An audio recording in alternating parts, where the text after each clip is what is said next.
days and more, Senate Republicans are threatening to end that unbroken record.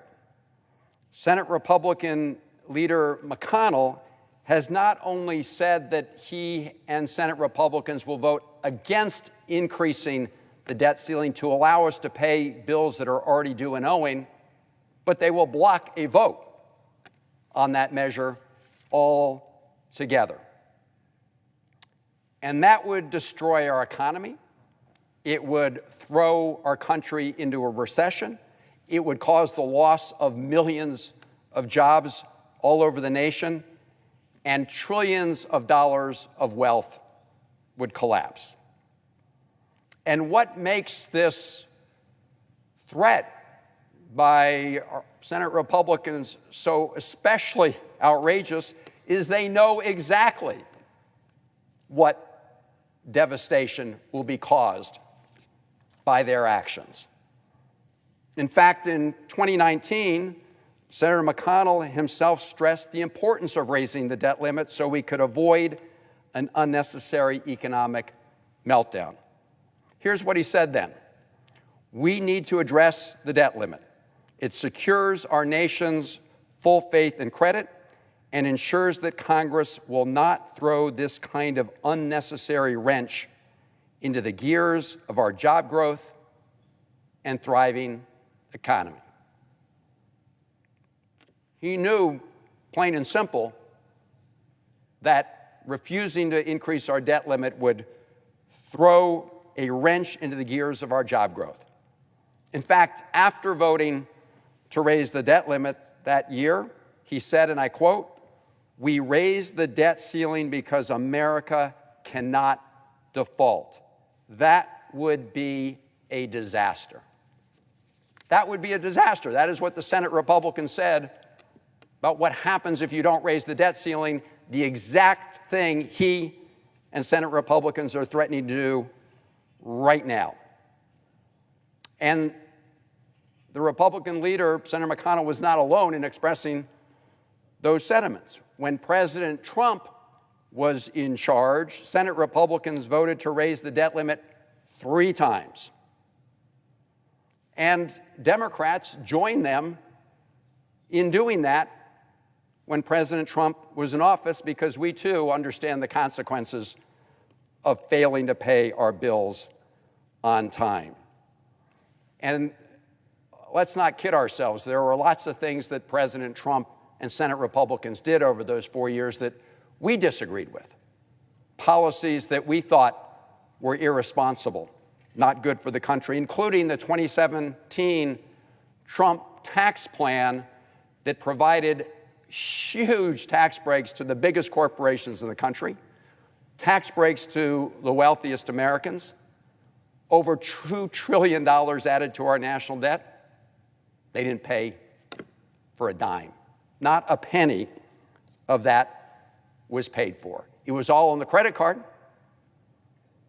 But when it came time to pay the bills that were due and owing for our country, Democrats joined Republicans in lifting the debt ceiling because we knew the devastating consequences of the alternative.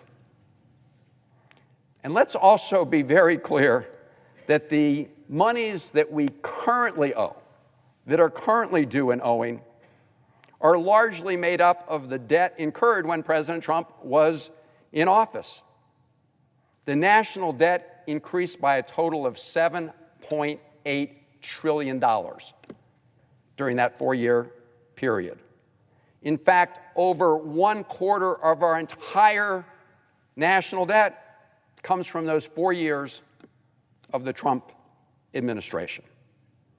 And our Republican Senate colleagues spent those 4 years voting here in the United States Senate for policies that they now say they don't want to pay for. They voted to put expenses on the credit card, and now when it's time to pay the bill on that credit card, they're like, sorry, we're out of here. The country's on your own. So this is obviously rank hypocrisy, plain and simple. If that were all, it would be unsurprising, in fact, sadly, expected. But while the hypocrisy is shameful, what is downright dangerous is the consequences of that hypocrisy. A recent study was done by Mark Zandi, he's the chief economist at Moody's Analytics, who estimates that a prolonged default would cost the United States economy up to 6 million jobs, wipe out as much as $15 trillion in household wealth, and send the unemployment rate surging to a roughly 9%, just as we're working to again stabilize our economy and pull out of the downturn that we've been in. Now, those predictions are frightening, but they shouldn't be surprising to anybody. You know, our constituents, none of us, can just decide one morning to get up and say, you know what, we're not going to make a mortgage payment. We're not going to make a rental payment. We're not going to make a payment for our cars without expecting to suffer some financial consequences ourselves.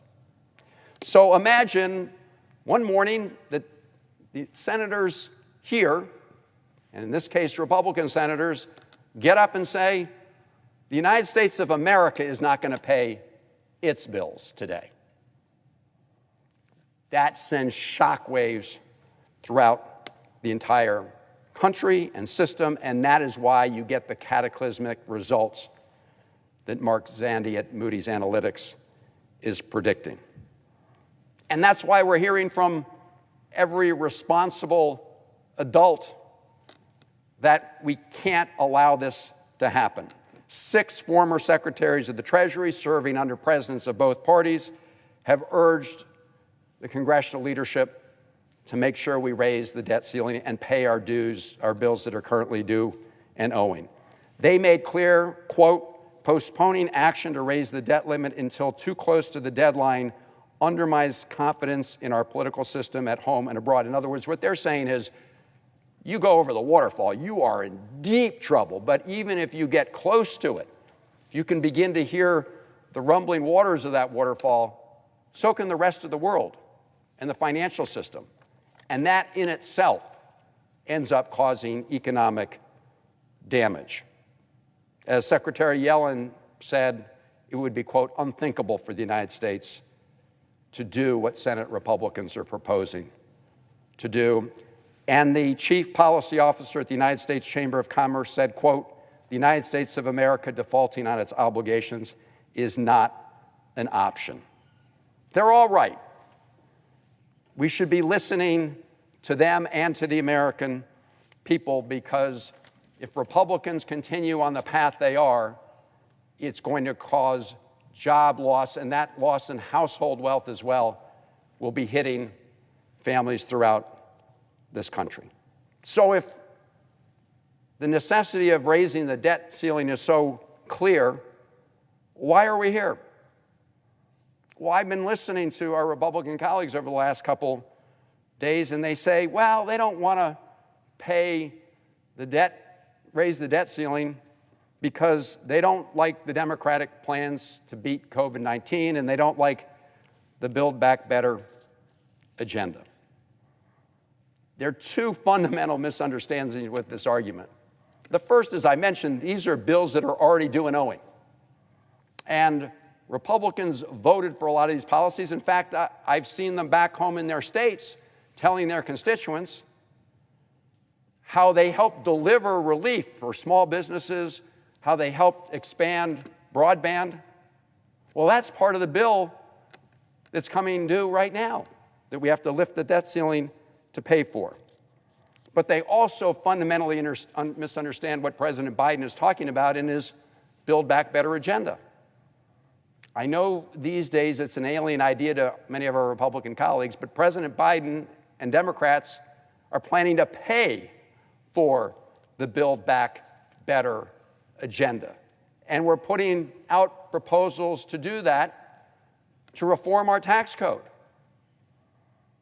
Reform our tax code in a way that we should do anyway, regardless of the important investments that we need to make. Reform our tax code so that major multinational corporations cannot continue to park millions and billions of dollars of profits in overseas tax havens, like the Cayman Islands and other places, and cheat their obligations to this country and the American people. We should shut down those loopholes. Some of those loopholes also encourage those companies to move their plant and workers overseas. We should shut down those loopholes. We should make sure that the IRS has the capability to enforce the current law and taxes that are already due and owing under current law. The current IRS commissioner, appointed by the former president, has said that we lose hundreds of billions of dollars to people who are cheating on their taxes, and that hurts all the rest of us in this country. And most of those people are higher income people. And we need to make sure that the very wealthiest people in the country, the billionaires, pay some taxes. We've seen some years where they pay zero in taxes, some of them. So I keep hearing from our Republican colleagues, they don't want to vote for this because of some future plan, even though what we're talking about now is to pay for other things that have previously incurred, which Senate Republicans voted for. And they're criticizing a plan which we intend to pay for. And yes, we plan to make some important investments with that revenue. We intend to extend the tax cuts for middle and lower income families with kids. They're going to expire at the end of this year. December 31st, the $300 a month, up to $300 a month tax cut for families for each child, that goes away if we don't enact the Build Back Better agenda. We intend to reduce the cost of prescription drugs, something that's hitting every American really hard in their pocketbook. We intend to increase the availability and affordability of high-quality child care.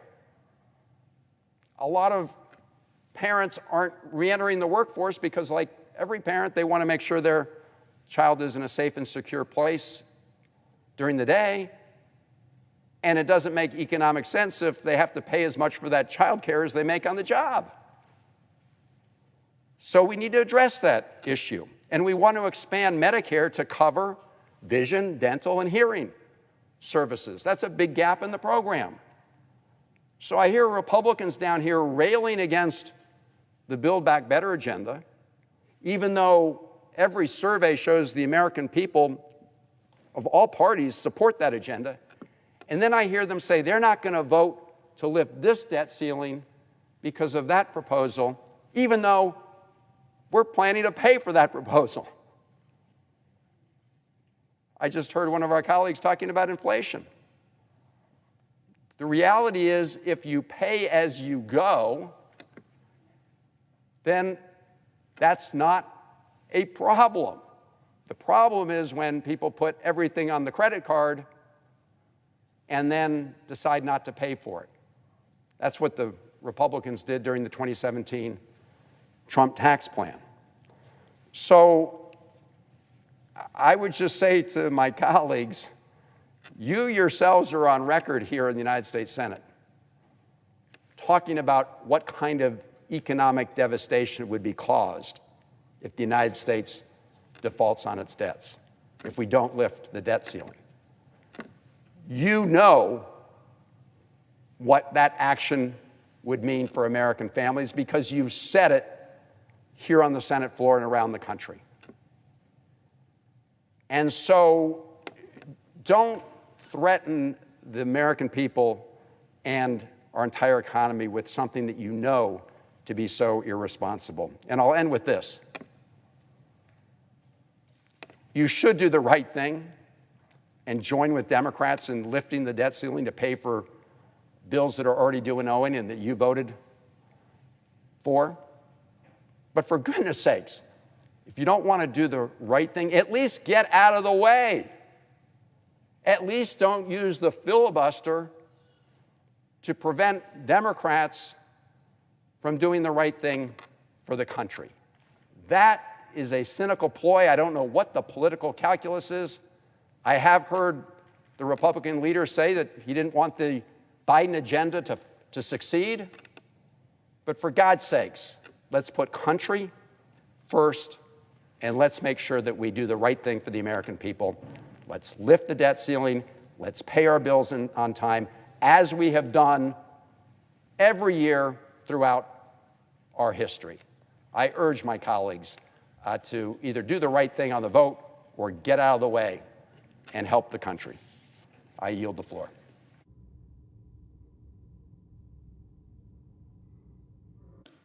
Senator for Oregon. President, yesterday the Senate confirmed the nomination of Jamie White to serve as the Deputy United States Trade Representative. Today, the Senate has an opportunity to fill